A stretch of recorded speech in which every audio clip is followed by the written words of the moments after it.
மேஷ ராசி அன்பர்கள் அனைவருக்கும் வணக்கம். ராசிகளிலே முதல் ராசியா இருக்கக்கூடியது மேஷ ராசி.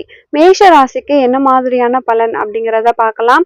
மேஷம் அப்படின்னாலே ஆடு அப்படின்னு தான் பெயர். இதனுடைய சிம்பிளும் ஆடுதான்.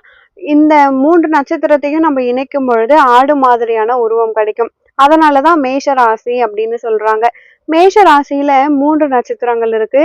அஸ்வினி நட்சத்திரம், நட்சத்திரத்திலேயே முதல் நட்சத்திரம் அஸ்வினி நட்சத்திரம். பரணி நட்சத்திரம், கிருத்திகை நட்சத்திரம் முதல் பாதம். கிருத்திகை வந்து மேஷத்திலயும் இருக்கும், ரிஷபத்திலயும் இருக்கும். கிருத்திகை முதல் பாதம் மட்டும் மேஷத்துல இருக்கும், மீதி எல்லாமே வந்து ரிஷபத்துல வரும். இப்போ இந்த 3 நட்சத்திரங்களும் வந்து மேஷ ராசி அன்பர்கள். இந்த ராசியில பிறந்தவங்க நடுத்தர உயரமும் கம்பீரமான தோற்றமும் வச்சிருப்பாங்க. நிமிர்ந்த நடை, நல்லா நிமிர்ந்து நடக்கக்கூடியவங்களா இருப்பாங்க.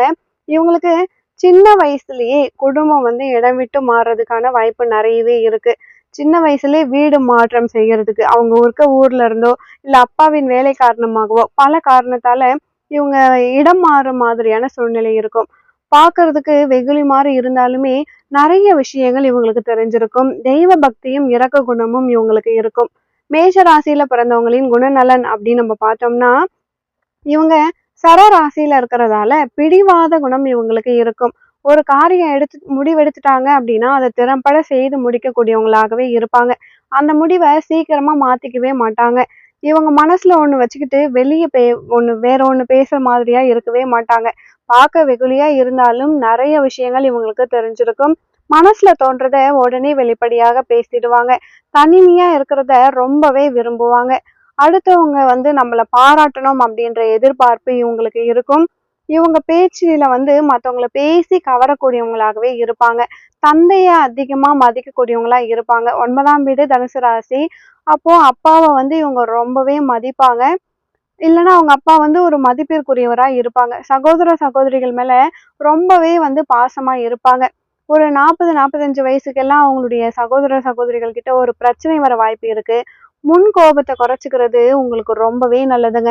உங்கள நிறைய பேர் வந்து மேஷராசி அன்பர்கள் காதல் திருமணம் பண்றதுக்கு வாய்ப்பு அதிகமே இருக்கு. நல்ல ஒரு போர் குணம் இருக்கும். எவ்வளவு கஷ்டமா இருந்தாலும் போராடி முன்னுக்கு வரணும் அப்படின்ற கொள்கை இருக்கும். முதல்லயே சொன்ன மாதிரி காதல் திருமணம் அதிகமா மேஷராசி அன்பர்கள் பண்றாங்க. இவங்களுடைய இளைய சகோதரர்கள் நல்ல புத்திசாலித்தனமாகவும் நல்ல முன்னேற்றம் பெறக்கூடியவங்களாகவும் இருப்பாங்க.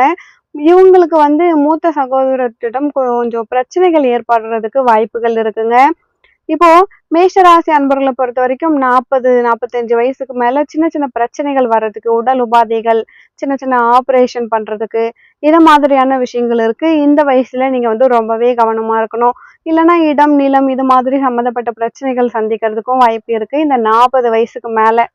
பொதுவா மேஷராசி அன்பர்கள் வேலை பார்க்கறவங்களா இருப்பாங்க. ஒரு சில பேர் பிசினஸ் நல்லாவே பண்ணுவாங்க. ஆடம்பரத்தை விரும்பக்கூடியவங்களா இருப்பாங்க. மனசுல வந்து தைரியமும் நல்ல ஊக்கமும் இருக்கும் மேஷராசி அன்பர்களுக்கு. இவங்களுடைய தாயின் சப்போர்ட், அம்மாவின் சொத்துமே கிடைக்கும். அம்மா மூலியமான ஒரு சப்போர்ட் இவங்களுக்கு நல்லாவே கிடைக்கும் அப்படின்னு தான் சொல்லணும்.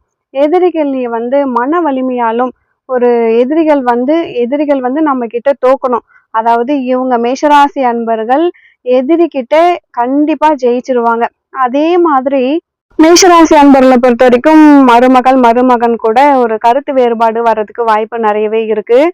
மேஷராசி அன்பர்களை பொறுத்த வரைக்கும் முன்கோபம் உடனே வந்துறதால அதை அவங்க கண்ட்ரோல் பண்ணும் பொழுது அவங்க வாழ்க்கையில கண்டிப்பா ஜெயிக்க முடியும்.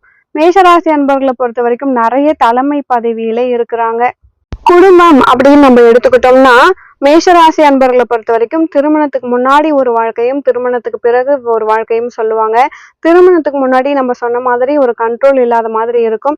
திருமணத்துக்கு பிறகு கொஞ்சம் பொறுப்பா மாறிடுவாங்க. இவங்களுடைய கணவன் மனைவி யாராக இருந்தாலுமே சரி, இவங்க திருமண வாழ்க்கைக்கு பார்க்கும் பொழுது சுக்கிரன் உங்களுக்கு அதிபதியா இருக்கிறதால ஒரு நல்ல கணவன் மனைவி உங்களுக்கு கிடைப்பாங்க. உங்களை விட அவங்க அழகா இருப்பாங்க. உங்களை விட அவங்க படிச்சவங்களா இருக்கிறதுக்கு வாய்ப்பு இருக்கு. இது உங்களுடைய சுய ஜாதகத்துல சுக்கிரன் எந்த நிலைமையில இருக்காரோ அதை பொறுத்து இருக்கும்.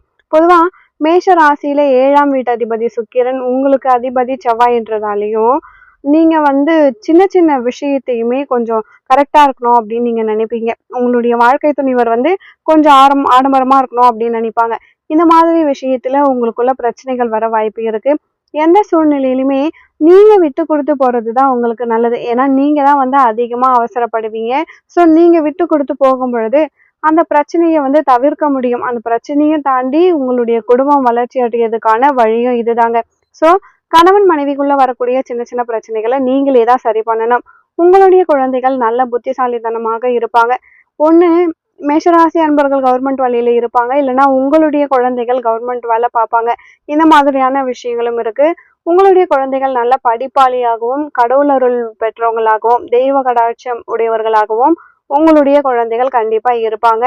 அவங்களால உங்களுக்கு புகழ் கௌரவம் எல்லாமே உங்களுக்கு கிடைக்குங்க. குழந்தைகள் வந்து அப்பா அம்மாவை மதிக்கிறவங்களாகவும் உங்களுடைய குழந்தைகள் இருப்பாங்க. அதே மாதிரி வீடு செவ்வாயின் வீடு அப்படின்றதால பொதுவா உங்களுக்கு இடம் நிலம் வீடு எல்லாமே வந்து அமையும் அப்படின்னு தான் நம்ம சொல்லணும். இடம் வீடு எல்லாம் கண்டிப்பா உங்களுக்கு அமையுங்க. குலதெய்வ வழிபாடு உங்களுக்கு ரொம்ப ரொம்ப முக்கியமான ஒண்ணு. குலதெய்வ வழிபாடு நீங்க எந்த அளவுக்கு பண்றீங்களோ அந்த அளவுக்கு உங்க வாழ்க்கையில ஒரு முன்னேற்றம் இருக்கும். வருடத்திற்கு ஒரு முறையாவது நீங்க குலதெய்வ கோயிலுக்கு போயிட்டு வர்றது நல்லது. உங்களுக்கு பொருளாதார வசதியும் கொஞ்சம் சிறப்பாகவே இருக்கும். 2ஆம் வீட்டு அதிபதி சுக்கிரன் அப்படின்றதால பொருளாதாரத்துல உங்களுக்கு வந்து ஒரு 25 30 வயசு வரைக்கும் கஷ்டப்படலாம். அதுக்கப்புறம் ஒரு நல்ல முன்னேற்றம் இருக்கும். நல்ல வீடு வாகனங்கள் சொத்துக்கள் நிலபலங்கள் இதெல்லாம் வாங்குறதுக்கான வாய்ப்பு நிறையவே இருக்கு. நீங்க வந்து தான தர்மம் செய்யறதுலயுமே கொஞ்சம் ஆர்வம் இருக்கும். ஒரு சில பேர் வந்து உங்களை ஏமாத்துறதுக்கான வாய்ப்புகளுமே இருக்கு. ஸோ நீங்க வந்து யார் உதவி செஞ்சாலுமே நீங்க யாருக்கு போய் உதவி செஞ்சாலுமே அவங்க உங்களை ஏமாத்துற வாய்ப்பு இருக்கு. ஸோ இந்த மாதிரி விஷயத்துல கவனமா இருக்கணும். உங்களுடைய 6ஆம் வீட்டு அதிபதி புத பகவான். ஸோ கொடுக்கல் வாங்கல்ல பிரச்சனை இருக்கு.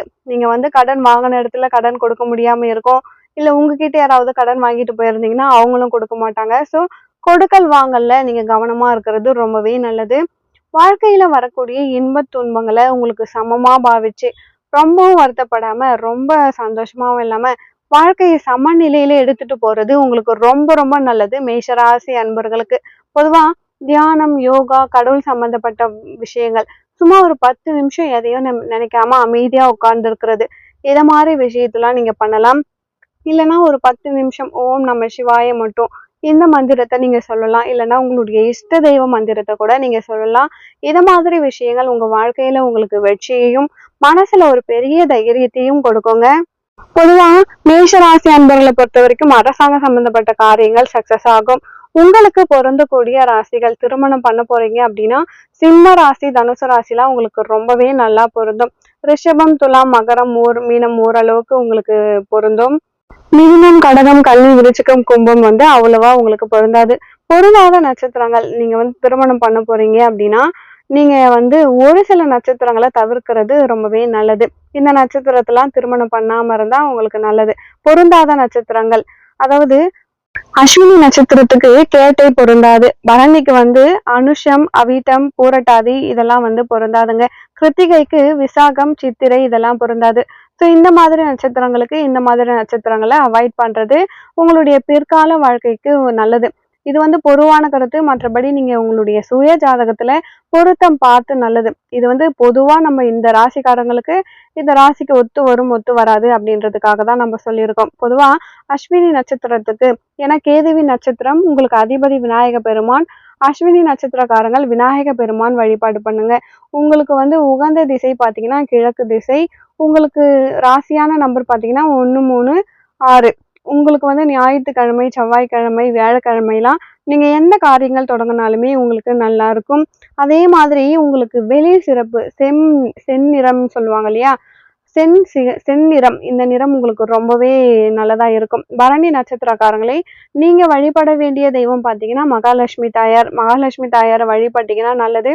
உங்களுக்குமே கிழக்கு வாசல் சிறப்பாக இருக்கும். உங்களுக்கும் 1 3 6 9 இந்த நம்பர்லாம் நல்ல நம்பர். அதே மாதிரி உங்களுக்கு ஞாயிறு செவ்வாய் வியாழன் இதெல்லாம் உங்களுக்கு சிறப்பா இருக்கும். அதே போல உங்களுக்கு ராசியான நிறம் பார்த்தீங்கன்னா செந்நிறம் அதாவது செம்மஞ்சள் செந்நிறம் சிகப்பு நிறம் அதாவது சந்தன கலர் இதெல்லாமே உங்களுக்கு சிறப்பா இருக்கும். இளஞ்சிவப்புன்னு கூட சொல்லுவாங்க. லைட் கலர்ஸ் எதுனாலுமே பொதுவா சுக்கிரனுக்கு லைட் கலர்ஸ் இருந்தா உங்களுக்கு எல்லாமே சூப்பரா இருக்கும். கார்த்திகை நட்சத்திரம் 1ஆம் பாதம் உங்களுக்கு வந்து சிவபெருமான் வழிபாடு பண்ணலாம். உங்களுக்கு ரொம்ப ரொம்ப நல்லது. உங்களுக்கு பலன் அதிகமா இருக்கும். உங்களுக்கு கிழக்கு தெற்கு 2 திசையுமே உங்களுக்கு சிறப்பா இருக்கும். உங்களுக்கு 1, 3, 9 இந்த நம்பர்லாம் உங்களுக்கு ராசியான நம்பர். உங்களுக்கும் ஞாயிற்றுக்கிழமை, செவ்வாய்க்கிழமை, வெள்ளிக்கிழமை இதெல்லாம் வந்து நீங்க எந்த கிழமைய நீங்க எந்த இதுவும் தொடங்குனாலுமே உங்களுக்கு சிறப்பா இருக்கும். வியாழக்கிழமையும் உங்களுக்கு சிறப்பா தாங்க இருக்கும். உங்களுக்குமே சிகப்பு கலர். நீங்க கிருத்திகை நட்சத்திரம் அப்படின்றதால பவளம்னு சொல்லுவாங்க. அந்த மாதிரியான கலர்ஸ். இதெல்லாம் வந்து நீங்க பயன்படுத்தும் பொழுது உங்களுக்கு ரொம்பவே நல்லது. அதே மாதிரி மஞ்சள் நிறமும் உங்களுக்கு சூட் ஆகும். இதெல்லாம் வந்து மேஷ ராசியில இருக்கக்கூடிய நட்சத்திரங்கள். அஸ்வினி, பரணி, கார்த்திகை 1ஆம் பாதம் இதற்கான பலன்கள். மேஷராசி அன்பர்களே, இப்போ நம்ம சொன்ன மாதிரி நீங்க தெய்வ வழிபாடு பண்ணுங்க. இந்தந்த நட்சத்திரக்காரர்கள் இந்த தெய்வத்தை நீங்க வழிபாடு பண்ணும் பொழுது உங்களுடைய வாழ்க்கையில எல்லா விதமான பலன்களும் உங்களுக்கு கிடைக்குங்க. மேலும் உங்க வாழ்க்கையில நீங்கள் சீரும் சிறப்போடும் செல்வ செழிப்போடும் வாழ நானும் இறைவனை பிரார்த்திக்கிறேன். அடுத்த ஒரு நல்ல பதிவில் மீண்டும் உங்களை சந்திக்கிறேன். நன்றி.